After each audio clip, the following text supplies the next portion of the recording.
कोई अल्लाह नहीं है। हरदीप सिंह निज्जर गुरु नानक नहीं है जो उसको दिखाने की कोशिश कर रहे हैं कि भाई वो एक्टिविस्ट था, वो बिल्कुल खून खराबी में विश्वास नहीं रखता था। ये बिल्कुल गलत है।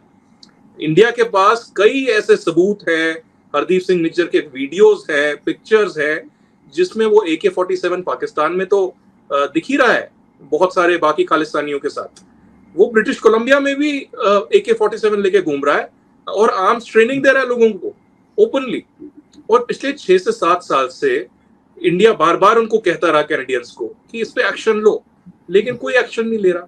और उनको कोई मजबूरी भी नहीं है कोई एक्शन लेने की, क्योंकि अब सिखों की पॉपुलेशन वहां इतनी ज्यादा हो गई है और उनको इतना रेडिकलाइज किया गया है कि जस्टिन ट्रूडो के खुद हाथ बंधे हुए हैं।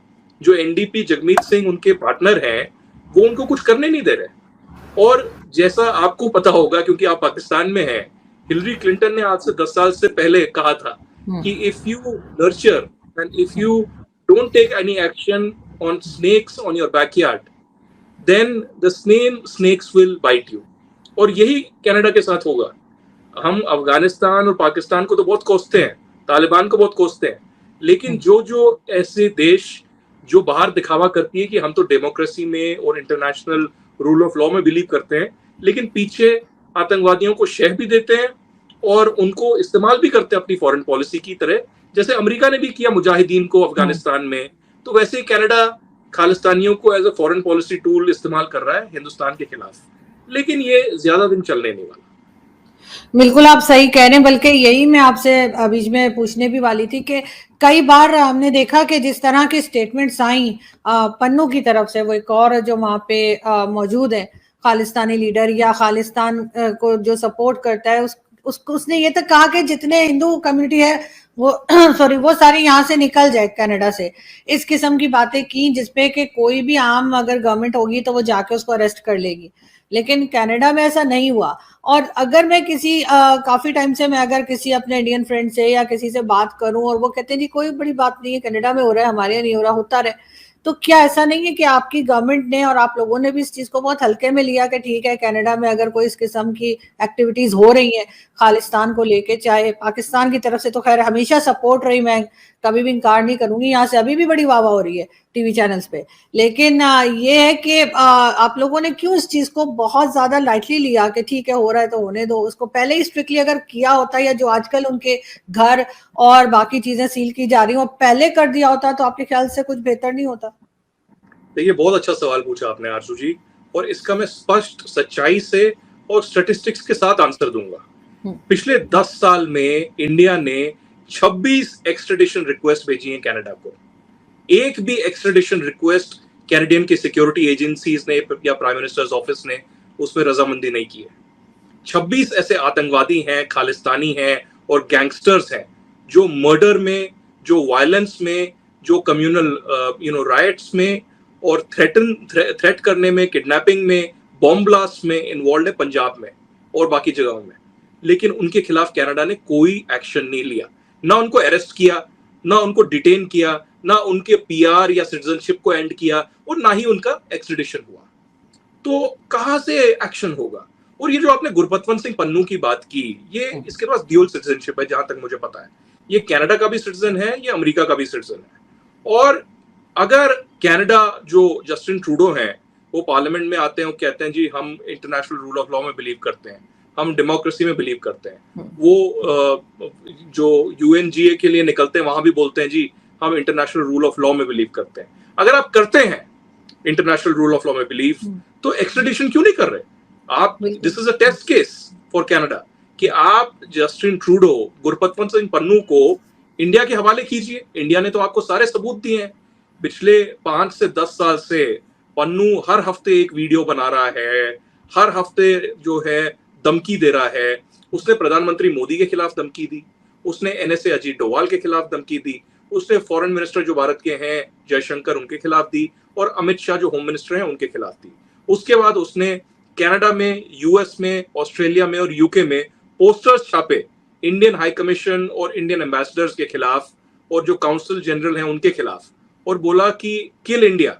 इसका सीधा मतलब है कि ये टारगेट है इंडियन एम्बेसडर और इंडियन डिप्लोमैट्स।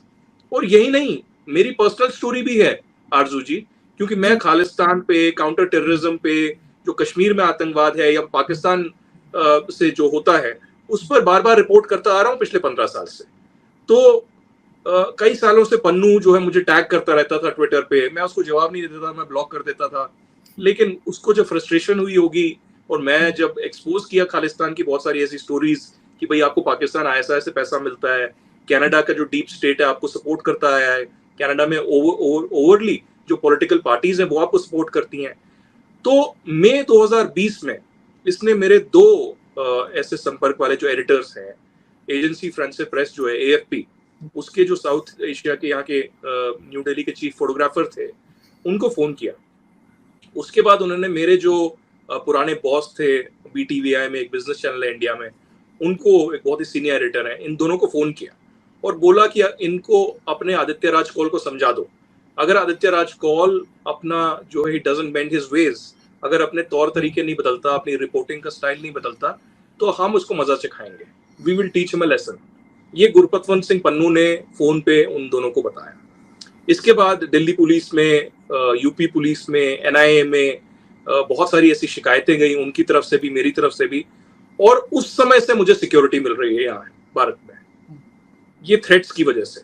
तो जो भी रिपोर्टर हो, मीडिया का जर्नलिस्ट हो, एक्टिविस्ट हो, जो डेमोक्रेसी के बारे में बिलीव करता है, जो आतंकवादियों के खिलाफ लिखता है, जो ऐसे वायलेंस के खिलाफ लिखता है, उनके लिए तो गुरबचन सिंह पन्नू धमकियां इशू करता है। और मैं अकेला नहीं हूं, कई ऐसे लोग हैं जिनको ऐसी धमकियां मिली हैं, उनको टारगेट भी हुआ है। और हरदीप सिंह निज्जर और गुरबचन सिंह पन्नू बहुत सारे ऐसे गैंगस्टर्स के कांटेक्ट में हैं और कॉन्ट्रैक्ट किलिंग के उनको जो है पैसे देते हैं और कहते हैं कि अगर आपने ये कर दिया तो आपको इतना पैसा मिलेगा। पंजाब में उन्होंने बहुत सारे ऐसे हिंदू हों, सिख हों, उनको मारने की कोशिश की है, कई बार सक्सेसफुल भी हुए हैं। तो मुझे लगता है कि कनाडा को एक इंट्रोस्पेक्शन का समय है, ये कनाडा को एक आत्मचिंतन करना पड़ेगा, समझना पड़ेगा कि भाई वो डेमोक्रेसी के साथ खड़े हैं, क्या वो इंटरनेशनल रूल ऑफ लॉ के साथ खड़े हैं, या फिर वो यही तकियानूसी इस्तेमाल जो चीजें कई सालों से होती रही हैं आतंकवाद को शह देते रहेंगे। बहुत से लोगों का ये भी कहना है, बल्कि बहुत से नहीं लेकिन कुछ लोगों का ये भी कहना है कि इस किस्म के हादसे या इस किस्म की चीजें कि मजीद जो खालिस्तान मूवमेंट के लोग हैं या जो इस किस्म की हरकतें करते हैं उनको टारगेट किया जा सकता है कनाडा में। आपको लगता है कि ऐसा है? क्योंकि 1-2 लोगों ने आपके यहाँ से लिखा, ट्विटर पे भी उनकी वीडियो लगाई गई और हमारे यहाँ के कुछ मीडिया पर्सन जो थे उन्होंने कहा देखें जी ये तो धमकी दे रहे हैं, ये तो खुली धमकी है, जबकि वो खैर अपनी वीडियो में बात कर रहे थे कि इस किस्म के हादसे हो सकते हैं। तो आपको लगता है कि मजीद कुछ लोग कनाडा में टारगेट हो सकते हैं? देखिए, पहले तो मैं ऑन अ लाइटर नोट आपको कह दूं कि पाकिस्तान में अगर किसी पेट्रोल पंप पे पेट्रोल खत्म हो जाए और डीजल खत्म हो जाए